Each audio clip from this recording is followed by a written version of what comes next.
Hey everyone, अगर आप regular basis पे YouTube वीडियो कंज्यूम करते हो, स्पेशली नॉलेज और मोटिवेशनल वीडियोस देखते हो, तो आई एम श्योर आपने अंकुर वारिको का वीडियो देखे होंगे। अंकुर वारिको एक यूट्यूबर है जिनके यूट्यूब पे 2.5 मिलियन से भी ज्यादा सब्सक्राइबर है। एक एंटरप्रेन्योर है जहां वो ग्रुपॉन इंडिया और nearby.com के CEO रह चुके हैं और अब वो एक ऑथर भी है जिन्होंने अब तक 2 बुक पब्लिश कर चुके हैं।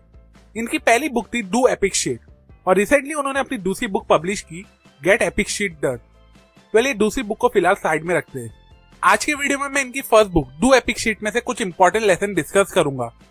इस बुक का सबसे बेस्ट पार्ट ये है कि इसमें ऑथर ने हर लेसन को एक कोड या फ्रेज के फॉर्म में लिखा है और इसलिए उसे समझना और भी ज्यादा आसान हो जाता है। ऐसी कुछ इंपॉर्टेंट कोड्स उस बुक के मैं आज के वीडियो में डिस्कस करूंगा, इसलिए इस वीडियो को एंड तक जरूर देखें सो दैट आप एक भी एपिक लेसन को मिस ना करें।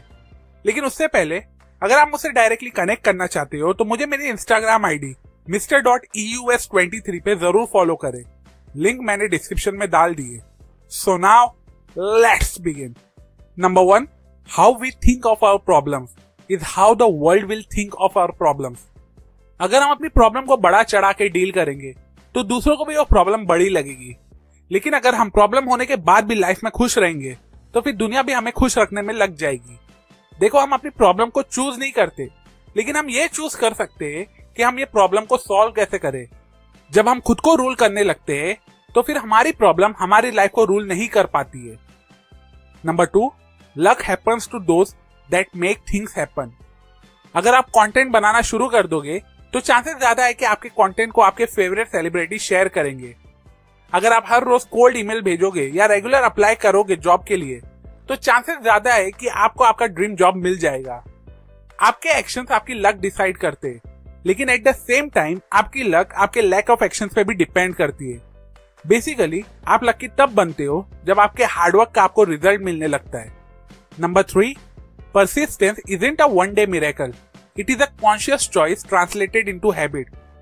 आप एक वेब सीरीज देख रहे हो जिसके इनिशियल एपिसोड बहुत बोरिंग है, लेकिन फिर भी आप देखते हो क्योंकि वो सीरीज आपके फ्रेंड ने रिकमेंड किया था और आपसे कहा भी था कि सीरीज धीरे धीरे इंटरेस्टिंग बनती है।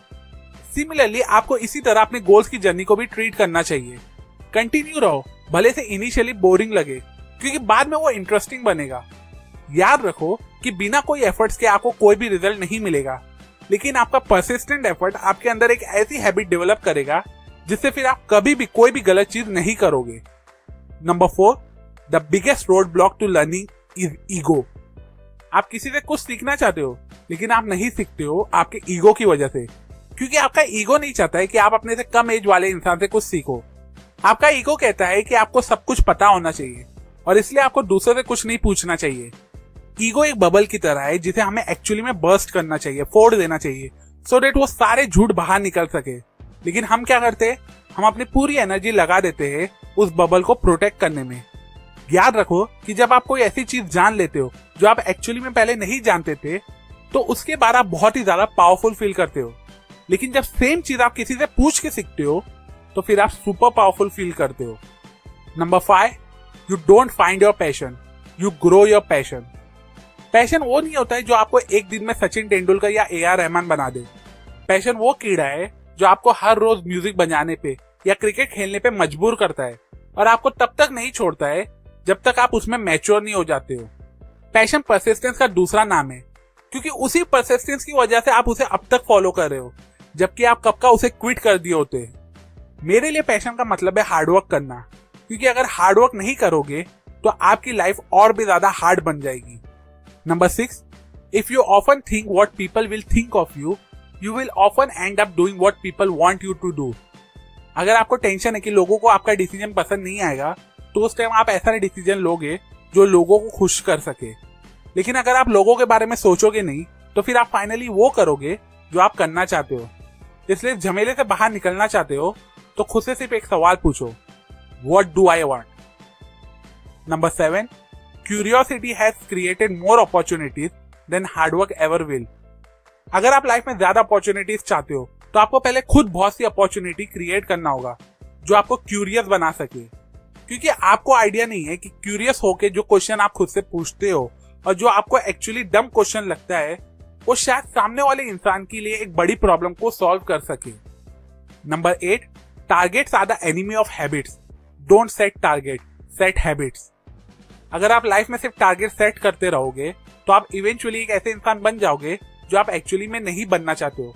अगर आप सिर्फ टारगेट के पीछे भागोगे तो उस टारगेट को अचीव करने के बाद आप एक्चुअली में अंदर से एक खोखले इंसान बन जाओगे।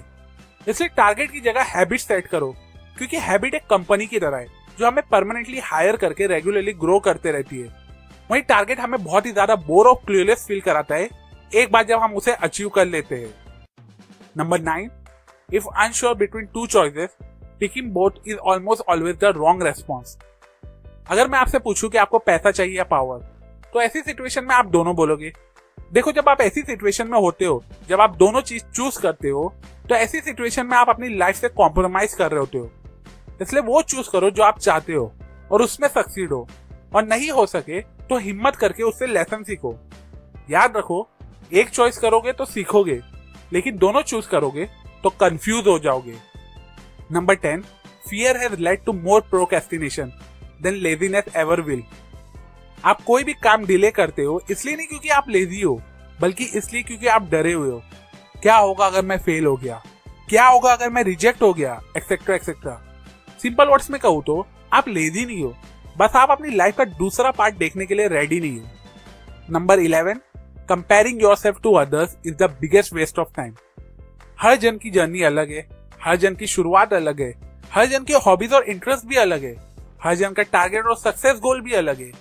फिर भी आप ट्राई करते हो कि आप दूसरों को पीछे कर सको, दूसरों से ज्यादा स्मार्ट बन सको। वेल, ऐसा करके आप सिंपली अपनी जर्नी की और खुद की इंसल्ट कर रहे हो। इसलिए अगर आपको कंपेयर करना ही है तो अपने आज के इंसान को अपने कल के दिन वाले या पिछले साल वाले इंसान से कंपेयर करो। Number 12, if you are scared of losing, you have already lost. आपको लाइफ में जो भी लॉस मिलता है वो बेसिकली एक तरह का रिजल्ट होता है जो आपके इनपुट की वजह से मिलता है, और जो होता है आपका डर। देखो, आप अपने रिजल्ट को कंट्रोल नहीं कर सकते हो, लेकिन आप अपने इनपुट को कंट्रोल कर सकते हो। अगर आप ट्राई नहीं करते हो क्योंकि आपको लूज होने का डर है, तो आपने ऑलरेडी डर के इनपुट को एक्टिवेट कर दियो, और एक बार जब आप अपना इनपुट एक्टिवेट कर दियो तो आपने ऑलरेडी अपना आउटपुट क्रिएट कर लियो, और जो कि है loss, failure. So to conclude, ये थे कुछ इंपॉर्टेंट कोट्स, फ्रेजेस और लेसन जो मैंने आपको अंकुर वारिको की लिखी हुई बुक डू एपिक शिट से बताया। अगर आपको ये वीडियो यूजफुल लगी हो तो इस वीडियो को अपने व्हाट्सएप ग्रुप में दूसरों के साथ जरूर शेयर करें, सो दैट वो भी इन इंपॉर्टेंट लेसन को सीख सके। और अगर आप इस बुक का सेकंड पार्ट चाहते हो जिसमें मैं ऐसे और इंपॉर्टेंट फ्रेज और कोट डिस्कस करूं, तो मुझे कमेंट सेक्शन में जरूर बताओ। अभी के लिए अगर आपको इस वीडियो से कुछ नया सीखने को मिला हो, जो आई एम श्योर मिला ही होगा, तो इस वीडियो को जरूर लाइक करें। सेल्फ एजुकेशन और बुक रीडिंग की हैबिट को ज्यादा से ज्यादा लोगों तक पहुंचाना मेरा मिशन है, तो मुझे मेरे इस मिशन में सपोर्ट करने के लिए मेरे YouTube चैनल को जरूर सब्सक्राइब करें, और हाँ, उस बेल आइकॉन पे क्लिक करना ना भूलें। And finally, thanks for watching.